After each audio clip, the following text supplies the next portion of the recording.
Assalamualaikum warahmatullahi wabarakatuh. Para pemirsa, para pendengar, para sahabat, sedulur kabeh, konco kula dimanapun Anda berada,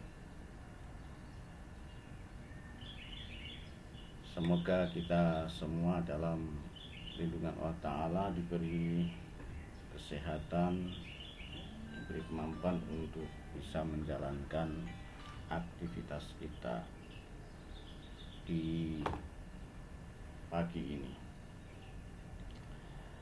Baiklah para pendengar, pemirsa, pagi ini saya akan berbincang-bincang dengan kalian semua terkait dengan bab sujud sahwi. Kenapa tema ini saya ambil? Karena permasalahan sujud sahwi ini, walau permasalahan yang kelihatannya ringan, tapi ternyata masih banyak kesalahan di sana sini dalam prakteknya.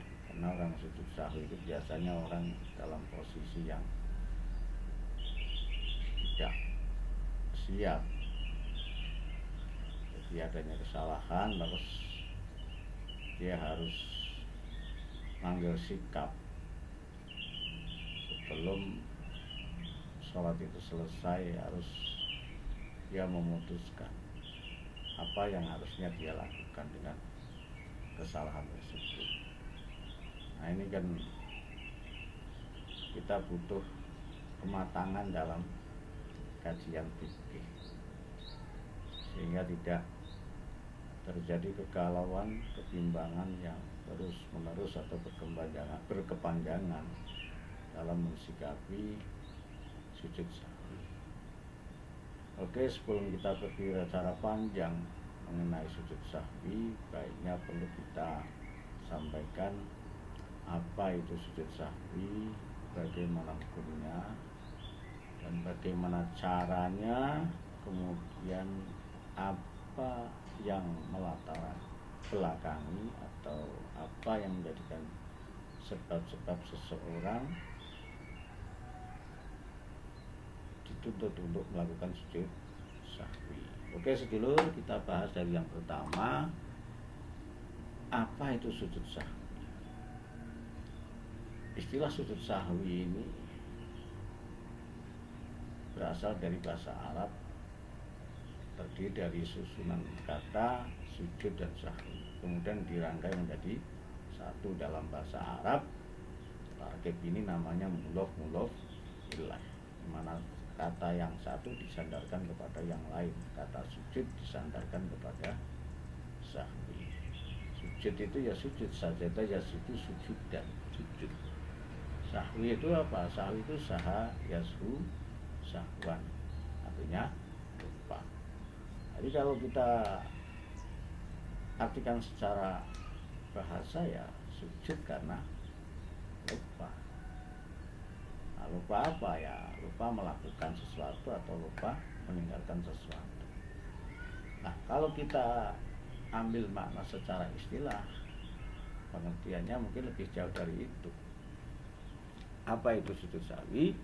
Sujud sahwi adalah sujud yang dilakukan karena adanya kesalahan atau kelalaian di dalam sholat.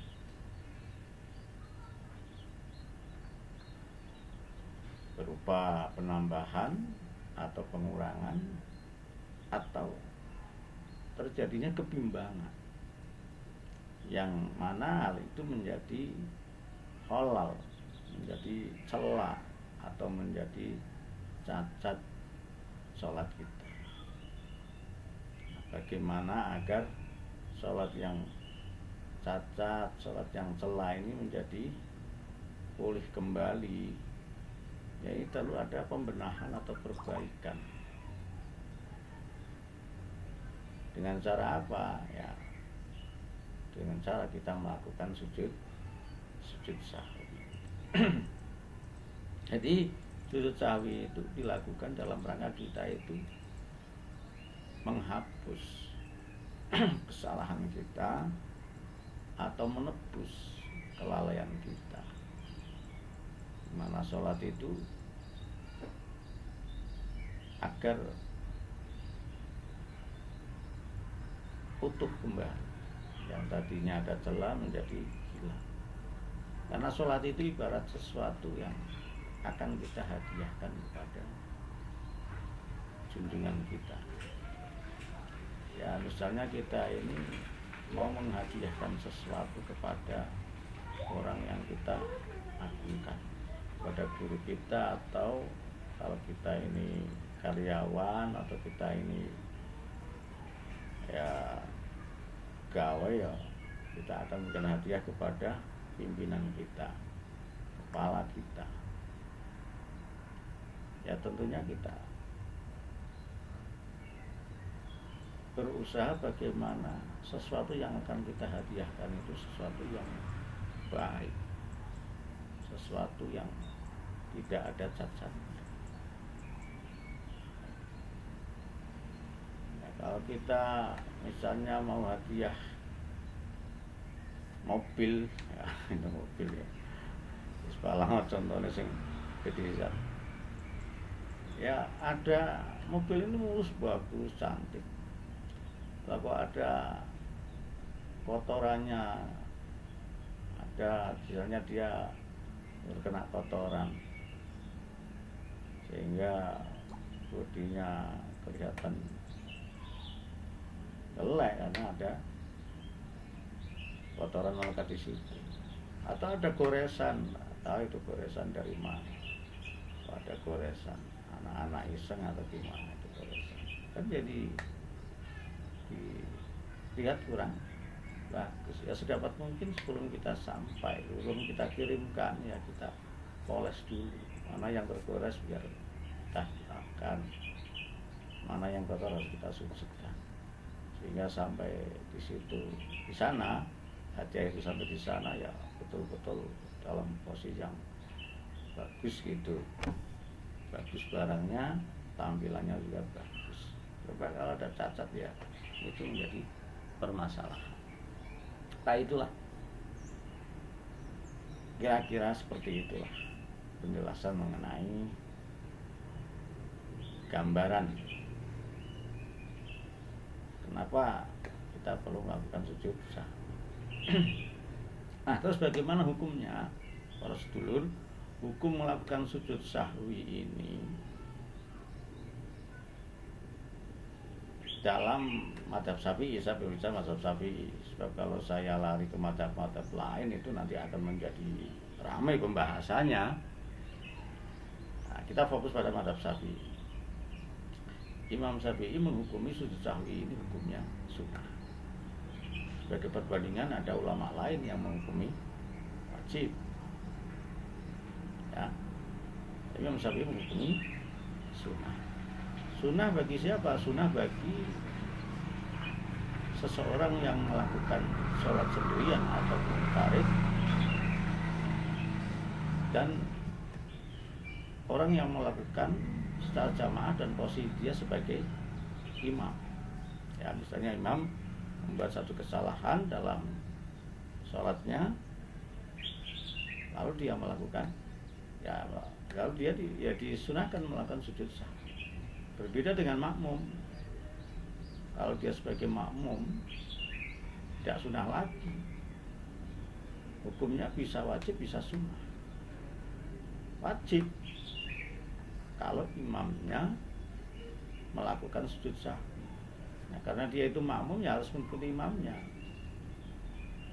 Kita nggak boleh, lah itu kan yang salah imam, bukan saya. Kenapa saya? Iya, tapi kan sama makmum. Makmum itu kan harus mengikuti imamnya. Imamnya sujud sahwi ya wajib sujud sahwi. Itu jadi wajib bagi makmum. Nah, bagaimana kalau yang membuat kesalahan imamnya ini tidak melakukan sujud sahwi? Nah, ini yang menjadikan imam tidak wajib melakukan sujud sahwi. Namun tetap sedulur, kalau yang membuat kesalahan yaitu imam, dia tidak melakukan sujud sahwi, dan kita tahu bahwa ini harusnya ada sujud sahwi. Seorang makmum tetap disunahkan melakukan sujud sahwi. Dalam hal ini hukumnya sunnah, tidak wajib. Wajib kalau imamnya sujud sahwi. Kemudian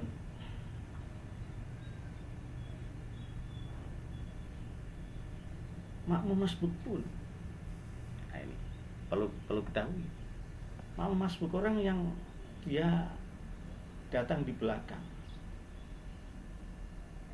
saat terjadinya kesalahan imam, dia belum menjadi makmum, dia nggak tahu kalau itu ada kesalahan pada diri imam, tapi kemudian dia itu memakmum,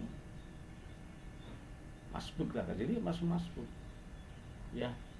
Masbuk pun ya tetap harus mengikuti imam. Ya sujud sahwi walaupun dia nggak tahu lah ini imam sujud sahwi kenapa? Saya nggak tahu. Kalau tiba-tiba imam sujud sahwi gimana saya? Ya tetap harus sujud sahwi karena dia sudah menjadi makmum. Itulah posisi makmum ini, memang butuh loyalitas yang tinggi dari jamaahnya. Bagaimana orang yang datang nggak tahu urusannya saja tetap dia harus ikut sujud sahwi. Tapi nggak tahu apa-apa. Nah, begitu pentingnya sujud sahwi para student. Oke, lalu kita pengertian tadi sudah, hukum sudah, kita pindah ke masalah tata cara.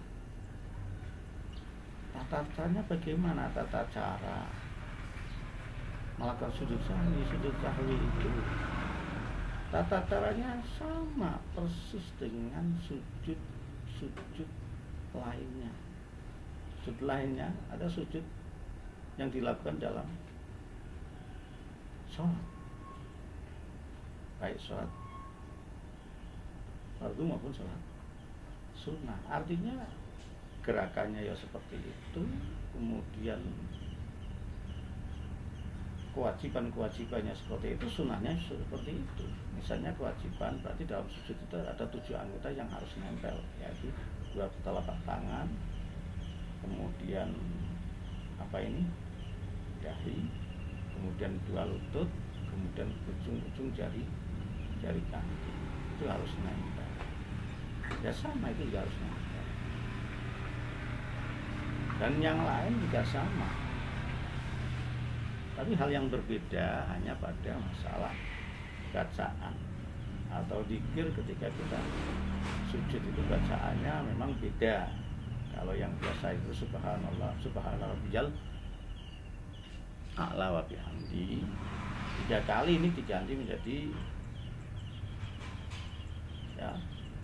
menjadi bacaan subhana malayanamu walayasu, atau subhanalladzi la yanamu walayasu. Bisa sekali, bisa 3 kali, ya utama 3 kali.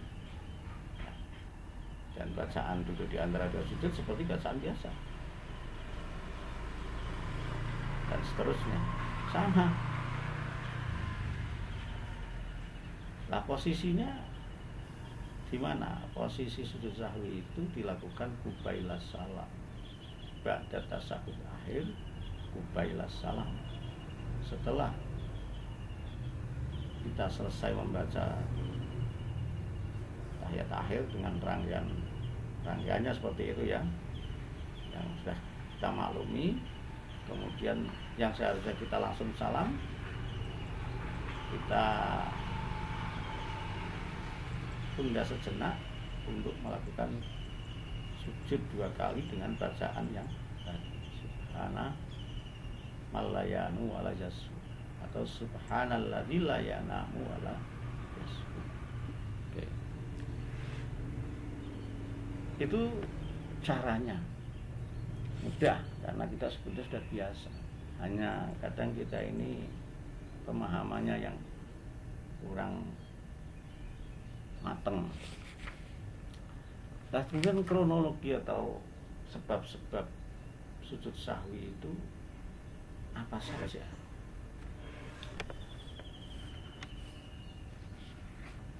Kita bacakan di kitab Nihayatuz Zen ya, karangan Mbah Nawawi Al-Jawi Al-Bantani. Wa amma asbabuhu faham satun, adapun sebab-sebab sujud sahwi itu ada 5. Sababul awal, sebab pertama, litar kiba'din minal ab'ad, karena meninggalkan sunnah-sunnah ab'ad. Ingat, kita kembali kepada pengertian dulu. Sunnah ab'ad itu, sunnah itu terbagi menjadi hayat dan ab'ad. Sunnah ab'ad itu sunnah yang sunnah berat ya, seperti kunut, tasyahud, itu kan sunnah-sunnah yang berat.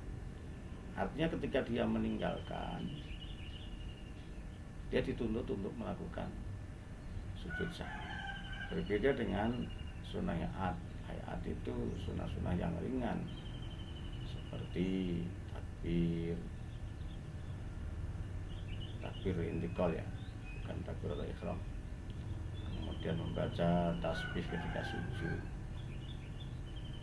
dan lain-lainnya lah, itu sudah ringan. Itu misalnya tertinggal ya, kita tidak dituntut untuk melakukan sujud sahwi. Bahkan kalau sujud sahwi itu tidak masalah. Pertama ya, itu pertama karena kita meninggalkan sunnah ab'ad. Berikutnya wabsababusani, sebab yang kedua, lisakin fihi, kita bimbang atau ragu apakah kita ini meninggalkannya atau melakukan. Jadi posisinya di sini, kalau tadi kan sudah yakin bahwa kita meninggalnya.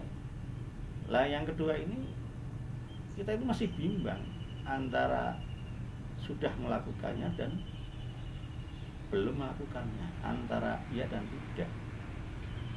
Sepertinya tadi saya tidak pakai kunut, tapi kayaknya kunut, tapi enggak.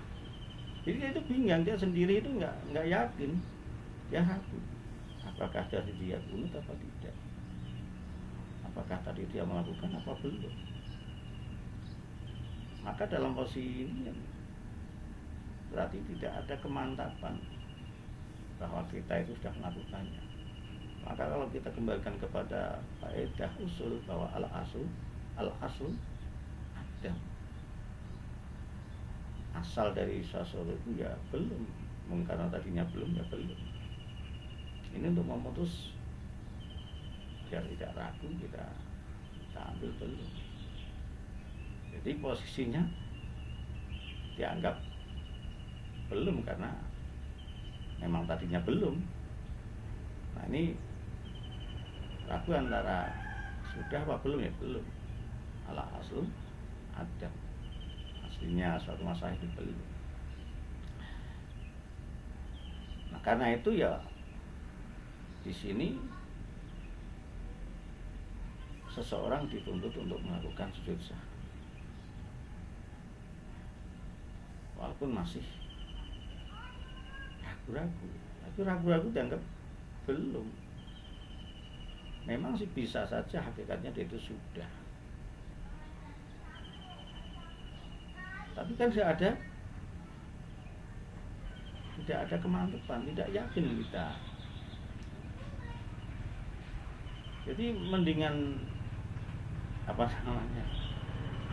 kita anggap belum.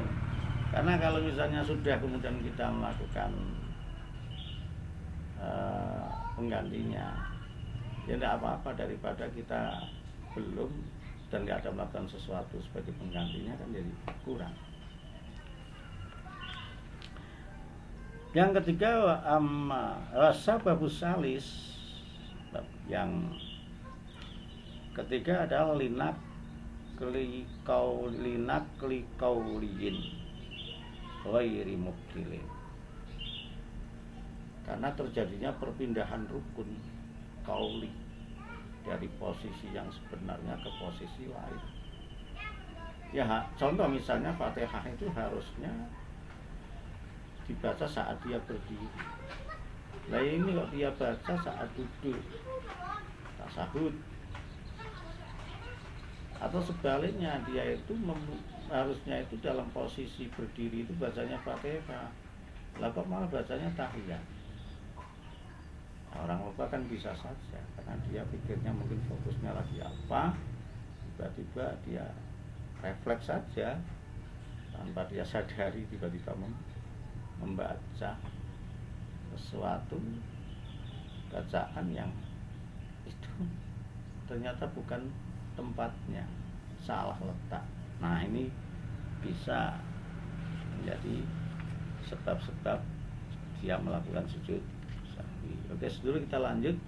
Kemudian wasabu robi, sebab yang keempat, lisahwi ma yubtilu amruhu, yang melakukan sesuatu yang bisa menjadi batalnya sholat. Kalau sesuatu itu dilakukan dengan sengaja, tapi dia melakukannya karena lupa, ini karena lupa, sehingga kan tidak batal. Tapi sebagai penebusan kesalahan tersebut, dia dituntut melakukan sujud sahwi. Bagaimana kalau tidak sujud sahwi? Ya kita kembalikan hukum sahwi itu kan sunnah dia, tidak apa-apa. Cuma tetap sholat itu meninggalkan meninggalkan celah di hadapan Allah. Nah, makanya ya sujud sahwi itu pentingnya di situ, untuk menebus kesalahan, untuk menutup kekurangan.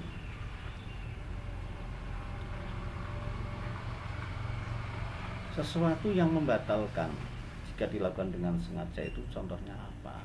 Contohnya misalnya memanjangkan katadwili ruknin qasirin, seperti seseorang memanjangkan rukun yang pendek. Rukun yang pendek itu apa? Contohnya i'tidal itu kan pendek, itu panjang. Duduk di antara sujud itu kan pendek, singkat. Itu kok dilakukan panjang, moler-moler bacaan. Dan bisa jadi batal sholatnya. Wa kalamun qalilin, berbicara yang ringan. Misalnya bahasa ayu, iya, dalam posisi sholat dia berbicara, tapi dengan kata-kata yang ringan seperti tadi. Ini kalau sengaja, batal. 2 huruf saja bisa batal. 2 huruf yang memberikan kepahaman itu batal. Kalau sengaja, lah ini kan kebetulan dia itu nggak sengaja karena faktor lupa. Nah, tiba-tiba dia jawab 2 orang, bisa saja lupa bahwa dirinya dalam keadaan sholat. Maka ini harus ditebus dengan sujud sahwi. Yang berikutnya adalah wasawabul khamis, sebab yang kelima, lisakin bima sholahu wahtamala ziyadah.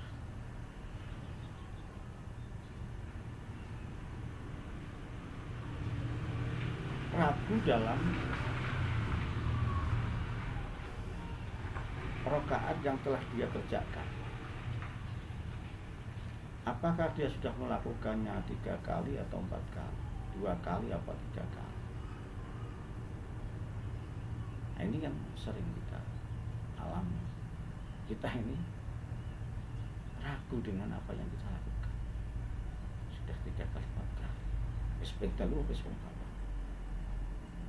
Nah, ini posisinya bimbang kita. Nah, kebimbangannya harus diselesaikan biar nggak bimbang. Bagaimana? Ya ambil yang yakin, 3 apa 4, diambil 3, karena kalau yang kita lakukan itu yang 4 kan, yang 4, yang keempat, yang 3-nya kan jelas. 3 apa 4 berarti kita itu kan 3 itu sketo. Nah, yang 4-nya itu yang masih kita ragukan, berarti yang yakin kan 3. Maka ambil yang sedikit, 2 apa 3? 2. Karena yang diragukan kan yang 3, yang 2 sudah kita yakini, nyatanya sudah dihitung. 2 apa 3, berarti 2 itu sudah dihitung. Sudah mantap kita. Yang kita ragukan kan yang 3. 3 atau 4 berarti 3. Itu sudah mantap. Sudah dihitung. Yang kita ragukan kan 4. Maka dalam posisi seperti kita ambil yang sedikit.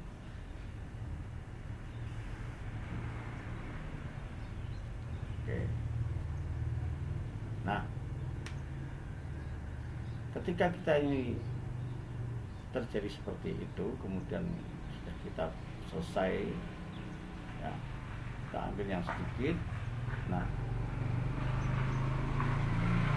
kita setelah sholat ini sampai di penghujung, nah, kita disunahkan untuk melakukan sujud sahwi untuk membersihkan kesalahan tadi. Kalau sholat waktu kita terjadi kebimbangan dalam sholat itu kan aib itu cacat ya, maka harus kita bersihkan cacat itu dengan sujud sahwi. Oke para sedulur, itulah penjelasan mengenai sujud sahwi ya. Kalau ada hal-hal yang masih kurang penjelasannya, yaitu nanti bisa kita bahas di lain waktu. Kalau nggak sabar ya nanti bisa japri saya, karena dalam penjelasan ini tentu banyak hal-hal yang belum saya sampaikan atau lupa saya menyampaikannya. Dan kalau ada benarnya itu memang semata pertolongan dari Allah Ta'ala, dan kalau ada kesalahannya yaitu memang betul-betul dari saya. Ya, saya berharap,